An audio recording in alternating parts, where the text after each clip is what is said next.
Hello all, here I Komal Sharma welcomes you all at your own Gargi classes, a place where you can easily get all the informations relevant to your competitive exams. आज का अपना जो topic रहेगा जिसके बारे में मैं आज डिस्कस करने जा रही हूँ वो है methods and approaches to English language teaching. English language teaching के लिए क्या मैथड्स और क्या अप्रोचेस हो सकते हैं, communicative approaches for English language teaching, उनके बारे में मैं बताऊंगी।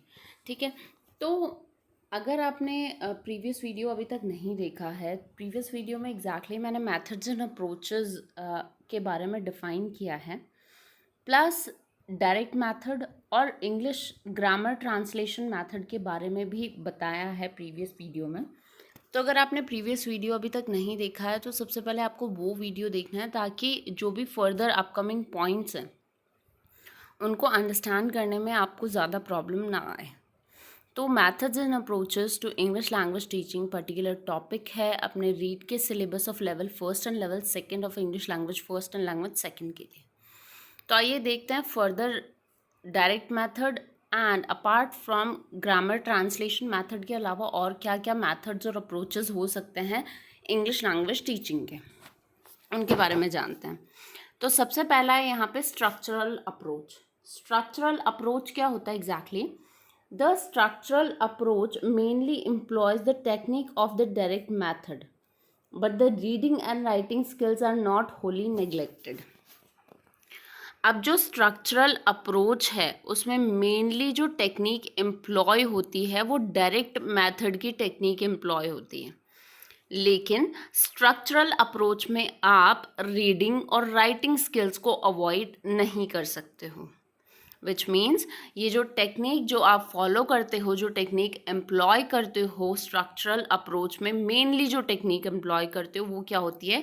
डायरेक्ट मेथड, मतलब किसी भी लैंग्वेज में डायरेक्टली स्टूडेंट्स को पढ़ाने की कोशिश करना। The structural approach is based on the sound principles of language learning. जो स्ट्रक्चरल अप्रोच होता है वो बेस्ड होता है on the sound principles, sound principles पे बेस्ड होती है जो भी लैंग्वेज लर्निंग होती है स्ट्रक्चरल अप्रोच की। The structural approach says that the arrangement of the words in such a way as to form a suitable pattern and that pattern में make the meaning of the language clear to us. तो जो structural approach होता है उसमें जो भी meanings, जो भी suitable pattern of the words होता है उससे एग्जैक्टली अपन किसी भी मीनिंग को डायरेक्टली डिराइव कर दें। तो स्ट्रक्चरल अप्रोच का मेन टारगेट क्या होता है कि किसी भी वर्ड्स या सेंटेंसेस को प्रॉपर ऑर्डर में उन्हें अरेंज करना और डायरेक्टली लर्नर उस चीज़ को क्लियरली समझ जाए, उसका मीनिंग क्लियरली समझ जाए, ऐसा अप्रोच होनी चाहिए। Any language has its own structure and gives this language a decent appearance.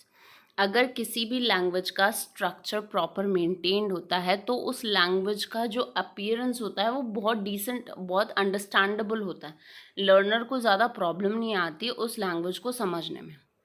A structure is a pattern and particular arrangement of words which to indicate grammatical meaning. तो structural जो approach होता है वो ऐसा pattern होता है, ऐसा pattern जो कि पर्टिकुलर अरेंजमेंट ऑफ वर्ड्स के थ्रू क्रिएट किया जाता है और जो कि इंडिकेट करता है द ग्रामेटिकल मीनिंग्स को।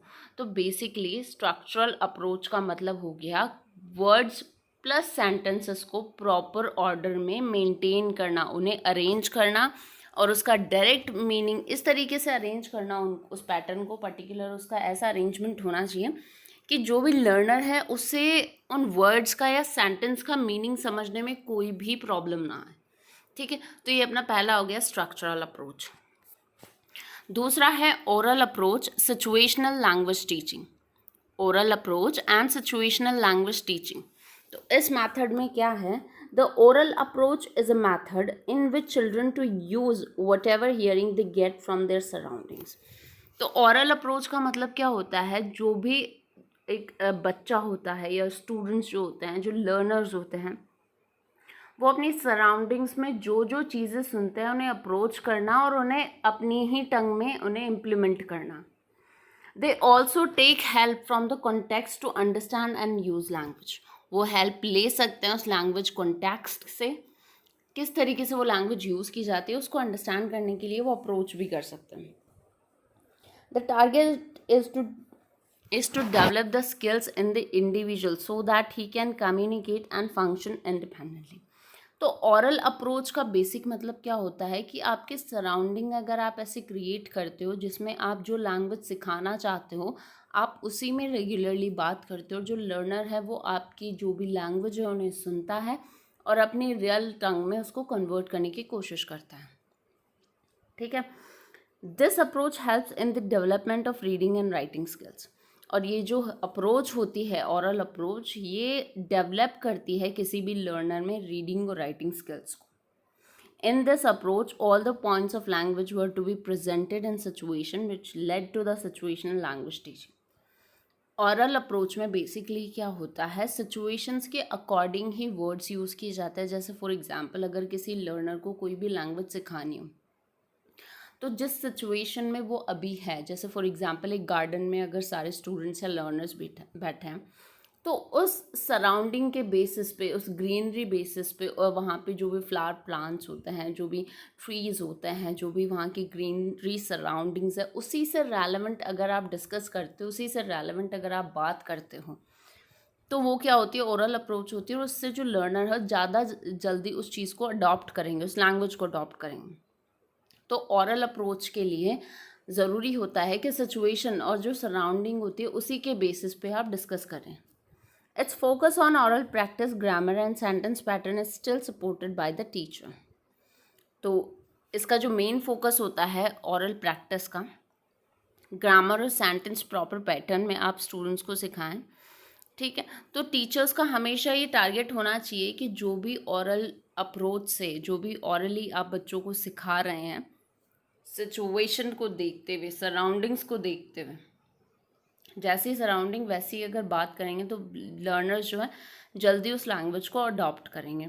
और आप जो भी बात करें प्रॉपर पैटर्न में करें, प्लस उसका ग्रामर, सेंटेंस, जो भी प्रॉपर एक पर्टिकुलर आपका प्रॉपर स्केड्यूल है या प्रॉपर आपका जो पैटर्न है उसी के बेसिस पे अगर बात करेंगे तो स्टूडेंट्स ज़्यादा जल्दी उस लैंग्वेज को लर्न करने की कोशिश करेंगे. तो ये क्या हो गया, ओरल अप्रोच और सिचुएशनल लैंग्वेज टीचिंग. सिचुएशन के अकॉर्डिंगली बात करना, सिचुएशन के अकॉर्डिंगली डिस्कस करना उसी लैंग्वेज में जो लैंग्वेज आप लर्नर्स को सिखाना चाह रहे हो. नेक्स्ट क्या है, audio lingual method. Audio lingual method में क्या, audio lingual method is also known as army method because after the outbreak of World War II, the army soldiers decided to be proficient in the language of their enemies. तो audio lingual method को army method भी कहा जाता है क्योंकि क्या हुआ था, वर्ल्ड वॉर सेकेंड के बाद में जितने भी आर्मी सोल्जर्स थे उन्होंने डिसाइड किया था कि एनिमी की लैंग्वेज को उन्हें समझना है विद प्रोफिशिएंसी, क्योंकि जब तक वो एनिमी की लैंग्वेज को नहीं समझेंगे तब तक वो उनकी चाल को नहीं समझेंगे और इन्हें मात नहीं दे पाएंगे. So a new learning method of foreign language was discovered which is known as audiolingual method. तो यहाँ से audiolingual method की शुरुआत होती है. This method is based on a linguistic theory and behavioral psychology. Behavioral psychology का मतलब होता है कई बार इंसान जो behave कर रहा होता है ना वो ही उसके अंदर चल रहा होता है. तो उस psychological language को समझने के लिए इस पैटर्न का exactly इनिशिएट किया गया था. The teaching of the oral skills with accurate pronunciation, grammar, and the ability to respond quickly, accurately is the main objective of audiolingual method. और audiolingual method का main objective क्या है, proper pronunciation हो, grammar ability strong हो, जल्दी से quick आपको respond करने की आप में एबिलिटी बिल्ट हो जाए, एक्यूरेटली आप किसी भी चीज़ का रिप्लाई कर सको, ये इसके मेन ऑब्जेक्टिव होते हैं. ठीक है. तो बिहेवियरल साइकोलॉजिकल स्टडी के लिए ये पर्टिकुलर मेथड यूज़ किया जाता है, that is your audio lingual method. Next approach है total physical response. Total physical response, अब इसमें क्या है, ये क्या मेथड और अप्रोच है. Total physical response, the teacher gives the students instructions and the students follow the instructions by using whole body responses. Exactly इसमें क्या होता है, जो टीचर्स होते हैं वो बॉडी लैंग्वेज के थ्रू स्टूडेंट्स को वो लैंग्वेज सिखाते हैं, ठीक है. James J Asher, a professor of psychology, developed and the method total physical response in late 1960 to help in learning second language. Second language को लर्न करने के लिए एग्जैक्टली जेम्स जे एशर हैं, जो कि प्रोफेसर ऑफ साइकोलॉजी थे. उन्होंने ये मेथड डेवलप किया था टोटल फिजिकल रिस्पॉन्स 1960 में, ताकि लर्नर्स को हेल्प मिल सके सेकेंड लैंग्वेज को ईजिली सीखने में. According to Asher, total physical response is based on the premise that the human brain has a biological program for acquiring any natural language on earth, including the sign language of the deaf. तो basically किसी भी language को समझने के लिए सबसे ज़्यादा important होता है बॉडी लैंग्वेज को समझना. जब हम बॉडी लैंग्वेज को अंडरस्टैंड करने लग जाते हैं तो किसी भी लैंग्वेज को समझना हमारे लिए डिफ़िकल्ट नहीं होता है. We can see this process if we observe the language learning process of an infant. अपन इस चीज़ को ऑब्जर्व कर सकते हैं. जब एक छोटे बच्चे को अपन कोई भी लैंग्वेज लर्न करते हुए देखते हैं ना, तब हम इस चीज़ को ऑब्जर्व कर सकते हैं. The communication between parents and the child consist of both verbal and physical aspects.